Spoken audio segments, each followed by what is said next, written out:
Hello everyone, welcome to our channel let's discuss.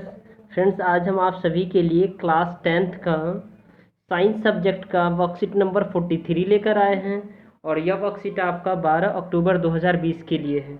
तो friends, आज आपका एक नया चैप्टर इंट्रोड्यूस हुआ है और ये केमिस्ट्री का पोर्शन है और ये बहुत ही अच्छा चैप्टर है। ये आपका स्कोरिंग सब्जेक्ट है और सब्जेक्ट में ये आपका बेहतर चैप्टर है। तो आई होप आप इसे बेहतर तरीके से समझेंगे और इसे मैं अच्छे से कराऊंगा एकदम एक एक करके। ठीक है दोस्तों।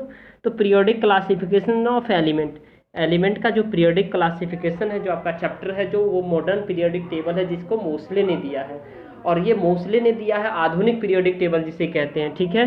तो देखिए ये इन्होंने क्या दिया है। तो matter around us is present in the form of element compound and mixer. ये कह रहे हैं मोस्टली जो मैटर जो है ना हमारे राउंड में, वो किस फॉर्म में होते हैं? एलिमेंट के फॉर्म में होते हैं, कंपाउंड के फॉर्म में होते हैं, या तो मैटर के फॉर्म में होते हैं।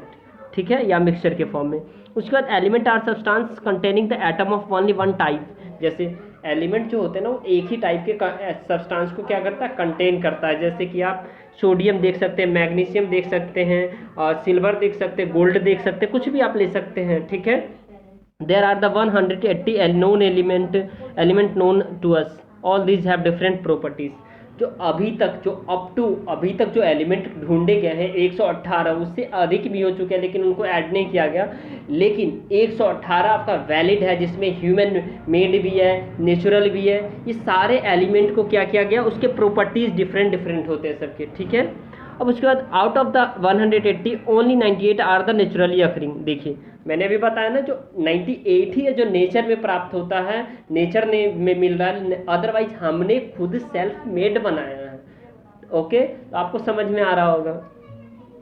अब देखिए, अब आपको यहाँ समझना है जो नीड फॉर पीरियोडिक क्लासिफिकेशन की नीड क्यों है।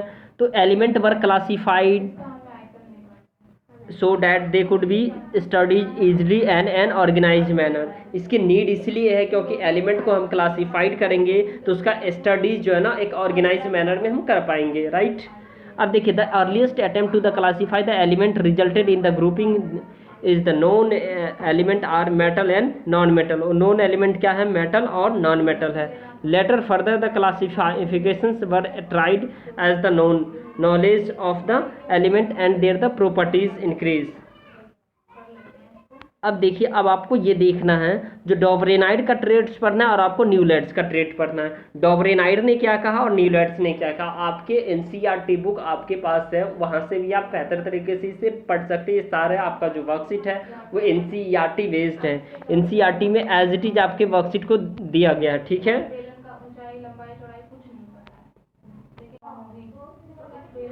अब देखिए यहाँ Dobereiner triads in the year 1817 the Dobereiner एक जर्मन केमिस्ट, कहाँ है? जर्मन के हैं। वो try to arrange the element with the similar properties. उन्होंने एलिमेंट को उसके प्रॉपर्टीज के अकॉर्डिंग जो है ना क्या किया?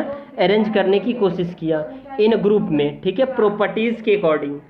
When the element were arranged in the order of increasing atomic masses, जब उन्होंने एलिमेंट को इंक्रीजिंग ऑफ द एटॉमिक मास के अकॉर्डिंग किया, ग्रुप ऑफ द 3 एलिमेंट किया, नोन इज द ट्रेड्स। तो आपसे 1 नंबर में ऐसे क्वेश्चन पूछा जा सकता है, ट्राइड्स किसे कहते हैं?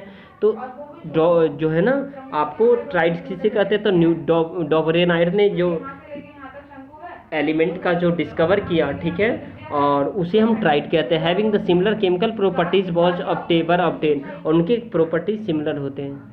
The atomic masses of the middle element of the triad what रफली the average of the atomic mass of the 2 element. रफली क्या होता है? उसे दूसरे एलिमेंट के इक्वल होता है।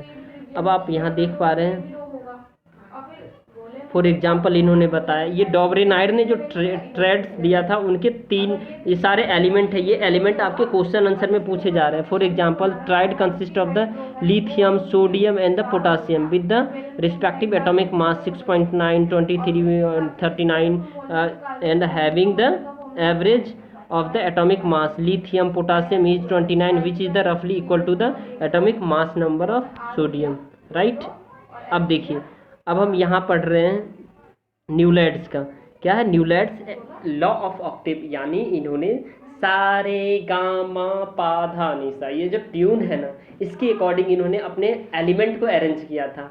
जैसा कि आप देख रहे हैं, आपको सुन के हंसी आएगी बट ऐसी कोई बात नहीं है, सारे गामा पा धा नी सा के अकॉर्डिंग किया है, तो हमें पढ़ने में कोई अच्छी बात है, क्योंकि इससे हमें क्या होता है, याद हो जाता है। ठीक है, Newlands arrange the known element in the order of the increasing atomic masses and the found that the properties, उनके प्रॉपर्टीज को फाउंड किया और इंक्रीजिंग मासेस के अकॉर्डिंग उन्होंने किया। The element eighth element is similar to the first element, उन्होंने, ये आपको याद रखना है, जो लॉ ऑफ ऑक्टेव क्या है, जो फर्स्ट एलिमेंट का जो प्रॉपर्टीज है और जो एट्थ एलिमेंट का प्रॉपर्टीज है, both are similar, both are similar. इसके बाद आप देख पा रहे हैं, he compared this to be the octave found in the music and the call the law of octave, जैसे properties of the lithium and the sodium were found in the same, दो law of octave है। ठीक है, इसके according, ठीक है, ये क्या है, जो उनके प्रॉपर्टीज जो है लिथियम और सोडियम का, दोनों का सेम होता है। तो देखिए यहाँ सा रे गा मा पा धा नी सा, ठीक है, सारे गामा पा धा नी सा के अकॉर्डिंग देखिए, हाइड्रोजन है, फ्लोरीन है, क्लोरीन है, लिथियम, सोडियम, पोटासियम है, बेरिलियम, मैग्नीशियम, कैल्शियम है, और बोरन, एल्युमिनियम, क्रोमियम है, सिलिकॉन, कार्बन, सिलिकॉन, टाइटेनियम है, नियन, पोटासियम, मैंगनीज है, ऑक्सीजन, सल्फर और आयरन है। ठीक है दोस्तों, तो ये सारे गामा पा धा नी सा के अकॉर्डिंग किसने किया था, आपको याद रहना चाहिए, लॉ ऑफ ऑक्टेव न्यूलैंड्स ने किया था, राइट। और उसके बाद ट्राइड्स का किसने, डॉबरेनाइड ने दिया था। अब देखिए सब दोनों के लिमिटेशन हैं, ये आप डॉबरेनाइड का लिमिटेशन देखिए। ठीक है, उन्होंने Dobereiner could identify only 3 triads for the element known as the time, that time, hence the system of classification into triads was not found too useful, मतलब इन्होंने सबसे पहले किया था बट इन्होंने ट्राई किया था, इनको हम इसलिए पढ़ रहे हैं क्योंकि इन्होंने स्टार्टिंग किया था। ठीक है, इन्होंने जो ट्राइड दिया उनका यूजफुल नहीं है बट हमें पढ़ना है, और ये आपके बोर्ड के एग्जाम में नहीं आएंगे, ये आप 100% लिख लीजिए। ठीक है, अब आपको करना क्या है, लिमिटेशन पढ़ना है किसका, लॉ ऑफ ऑक्टेव। और लॉ ऑफ ऑक्टेव किसने दिया है, देखिए लॉ ऑफ ऑक्टेव फिर से आप यहाँ देख लीजिए, न्यूलैंड्स ने दिया, किसने दिया, न्यूलैंड्स ने दिया। इसने बोला फर्स्ट एलिमेंट लास्ट एलिमेंट के जो प्रॉपर्टीज होते हैं मिलते हैं, राइट।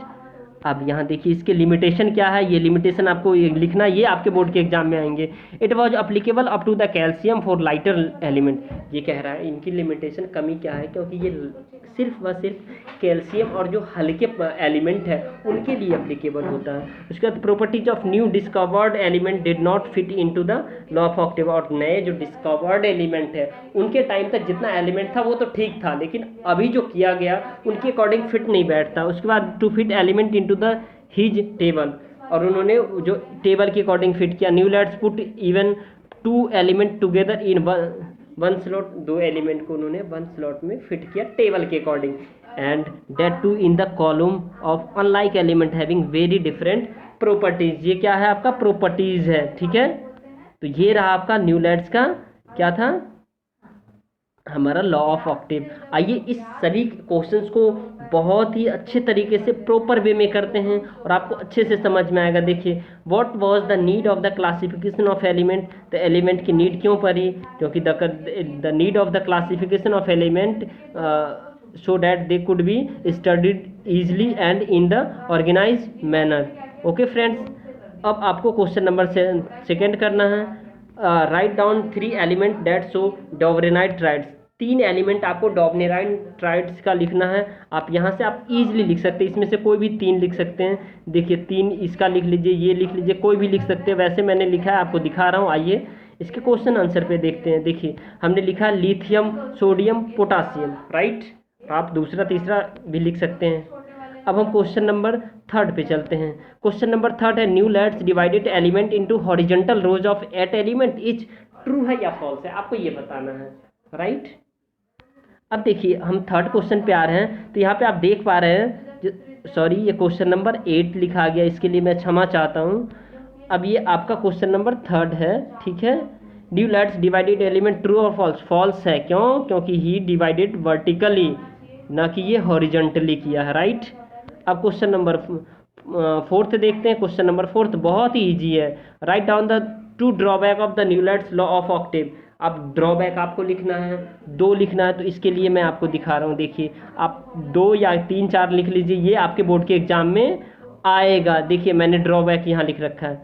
देखिए आपको, it was applicable up to calcium for lighter element only, lighter element के लिए ही अप्लीकेबल है। दूसरा है, properties of new discovered element did not fit into the law of octave. जो नए एलिमेंट डिस्कवर्ड है वो इनके ऑक्टेव में फिट नहीं बैठता है। ओके, अब देखिए, अब आपको ये देखना है, the fit a element into his table, Newlands put even 2 element together in one slot and 2 into the column, unlike element having very different properties, उनके properties different थे। अब आपको क्वेश्चन नंबर कितना करना है, अभी 4th हो गया। अब क्वेश्चन नंबर 5th करते हैं, बहुत ही आसान सा क्वेश्चन है। Can following group of the element can be classified dominant trade, ये जो उसके अकॉर्डिंग, ट्रेड के अकॉर्डिंग क्लासीफाइड हो सकता है, पहला और दूसरा। तो आइए इसे देखते हैं।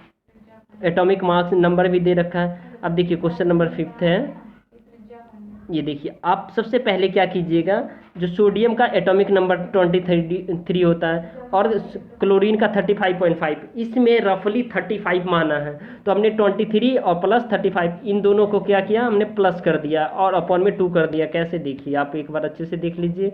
इसको प्लस किया, अपॉन में 23 और 35.5, ये 20 इतना हो गया, 58.5 हो गया, अपॉन में 2। तो इसको आपने क्या किया, रफली ये 29 आ गया। ये आपका पॉइंट में आएगा, बट हमने 29 मान लिया क्योंकि ये इसके आसपास आता है, तो 28 हम लिख सकते हैं इसको, राइट। और सिलिकॉन का जो परमाणु संख्या होता है 28 होता है। अब आप देख सकते हैं इसको कैसे आप लिखना है आपको शब्दों में। Be can not classified according to the atomic mass because the properties of the sodium and the silicon, they are totally different from the each other। सब क्या है, अलग है properties of mass के, राइट। अब यहाँ आप देख पा रहे हैं, so that the atomic mass is near to the roughly that atomic mass of the sodium and calcium and properties are so different, so we cannot classify dominant trades according to, right। अब आपको क्या करना था, ये देखिए, इसको आपको classify करना था, बेरिलियम, मैग्नीशियम और कैल्शियम। अब देखिए फिर हमने क्या किया, इन दोनों के एटॉमिक मास को प्लस किया, राइट। तो ये क्या 40, ये बेरिलियम का कितना, बेरियम का कितना होता है 40 और प्लस 9, तो 49 हो गया। 49 को आप डिवाइड करेंगे 24.5, और ये मैग्नीशियम का 24 एटॉमिक मास होता है। कितना होता है, 24 होता है। तो ये इसके बीच में आ गया, तो रफली equal to the average of the both of the element mass of the element and also the properties of the barium, magnesium, calcium are the similar to the each other, so we can group